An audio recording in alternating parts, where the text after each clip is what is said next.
যারা কুরবানির গরু বা পশু নিয়ে যাওয়া নিয়ে আসা করবে, চাঁদাবাজির কোনো ঘটনা ঘটবে না, এবং ঘটলেও আইনশৃঙ্খলা বাহিনী সেগুলো কঠোর হস্তে দমন করবে। প্রায় সিটি কর্পোরেশনের প্রশাসকের নেতৃত্বে সকল আইনশৃঙ্খলা বাহিনী এবং সংশ্লিষ্ট ব্যক্তিরা এবং অন্যান্য হাটের ইজারদাররাও বসে যাতে ক্রেতা বিক্রেতারা নির্বিঘ্নে পশু ক্রয় বিক্রয় করতে পারে, মাননীয় প্রধানমন্ত্রী জনাব তারেক রহমানের নেতৃত্বে সারা বাংলাদেশের ঈদুল আজহা উপলক্ষে যানজট নিরসন, পশুর হাটগুলির ব্যবস্থাপনা, মহাসড়ক, রেলপথ এবং নৌঘাটগুলির ব্যবস্থাপনা, চামড়ার ব্যবস্থাপনা, মূল্য নির্ধারণ, সব বিষয়গুলি নিয়ে দীর্ঘ একটি সভা অনুষ্ঠিত হয়েছে। উক্ত সভায় মাননীয় প্রধানমন্ত্রী সকল ক্ষেত্রে কিছু অনুশাসন জারি করেছেন। সেই অনুশাসনের মধ্যে 200-র বেশি সার্ভিস ও ফিচারে লেনদেনের সব বিকাশ অ্যাপে সম্ভব। নৌঘাটগুলোতে বলা আছে, ফেরিঘাটগুলোতে যে সমস্ত যাত্রীরা ওঠানামা করবে তারা গাড়ি ফেরিতে ওঠার পূর্বে এবং ফেরি থেকে নামার পরে যাত্রীরা ওঠানামা করবে। রেল লাইন এবং মহাসড়কের মধ্যে কোনো পশুর হাট বসানো যাবে না, এবং ঢাকার যে পশুর হাটগুলি নির্ধারিত উত্তর এবং দক্ষিণ সিটি কর্পোরেশনের নির্ধারিত পশুর হাটের বাইরে নতুন করে যত্রতত্র কোনো হাট বসবে না। এ ব্যাপারে আইনশৃঙ্খলা বাহিনী এবং 2 সিটি কর্পোরেশন পদক্ষেপ গ্রহণ করবে।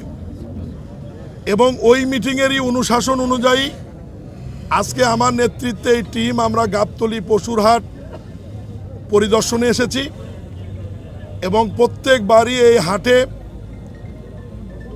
পশু ক্রয় বিক্রয় নিয়ে যাওয়া নিয়ে আসা নিয়ে একটি বড় ধরনের যানজট তৈরি হয়, এবং এই যানজটের ফলে ঢাকা থেকে শহর বা গ্রামমুখী মানুষ যারা পরিবহনে যাতায়াত করে তাদের দীর্ঘ সময় যানজটে অপেক্ষা করতে হয়।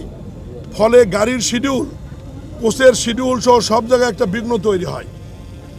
আমরা ডিএমপির কিছু পরামর্শ সুপারিশ নিয়েছি, সিটি কর্পোরেশনের কিছু সুপারিশ নিয়েছি। সব সুপারিশ একত্রিত করে আমরা ইজারদার, ডিএমপি এবং সিটি কর্পোরেশনকে আমরা কিছু নির্দেশনা আজকে দিয়েছি। সেই নির্দেশনা অনুযায়ী কাজ করবেন, এবং ঈদের 7-10 দিন আগে পুনরায় সিটি কর্পোরেশনের প্রশাসকের নেতৃত্বে সকল আইনশৃঙ্খলা বাহিনী এবং সংশ্লিষ্ট ব্যক্তিরা এবং অন্যান্য হাটের ইজারদাররাও বসে যাতে ক্রেতা বিক্রেতারা নির্বিঘ্নে পশু ক্রয় বিক্রয় করতে পারে এবং রাস্তায় যাতে কোনো যানজট না হয়, এই বিষয়টি আমরা নিশ্চিত করার চেষ্টা করব। এবং এখানে একটি নতুন রাস্তা হচ্ছে, এই রাস্তাটি আগামী 2-1 দিনের মধ্যেই কাজ সম্পূর্ণ হবে। এটা একটি বাইপাস রাস্তা বা সার্ভিস রোডও আমরা বলতে পারি। এই রাস্তার কাজটি সম্পূর্ণ হলে গাবতলী আমিন বাজারের যানজট অনেক অংশে কমে যাবে বলে আমরা মনে করি। পশুর হাটগুলোতে আমাদের সম্মানিত পুলিশ বাহিনীর পাশাপাশি সেনাবাহিনী, র্যাব এবং প্রয়োজনে অন্যান্য আইনশৃঙ্খলা বাহিনীর প্রয়োজন হলে সেটি আমরা মোতায়েন করব। বিজিবিও মোতায়েন করা হবে। এর বাইরে এখানে স্বাস্থ্য ক্যাম্প থাকবে।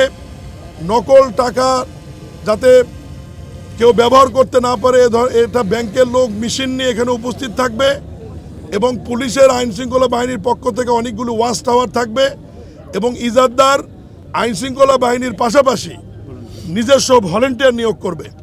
ফলে সব মিলিয়ে আজকে মাননীয় প্রধানমন্ত্রীর নির্দেশনা এবং অনুশাসন অনুযায়ী ওই মিটিংয়ের সিদ্ধান্ত অনুযায়ী আমরা আজকে এসেছি, এবং মহান আল্লাহর ইচ্ছায় আমরা আশা করি যে আগামী ঈদুল আজহার যে পশুর হাট এবং দেশবাসীর ঢাকা ছেড়ে যাওয়া এবং আসার রাস্তাগুলি যাতে নির্বিঘ্ন থাকে, এ ব্যাপারে আইনশৃঙ্খলা বাহিনী সহ সংশ্লিষ্ট সকল মন্ত্রণালয় বিভাগ আমরা সজাগ আছি, থাকবো ইনশাল্লাহ। সবাইকে ধন্যবাদ।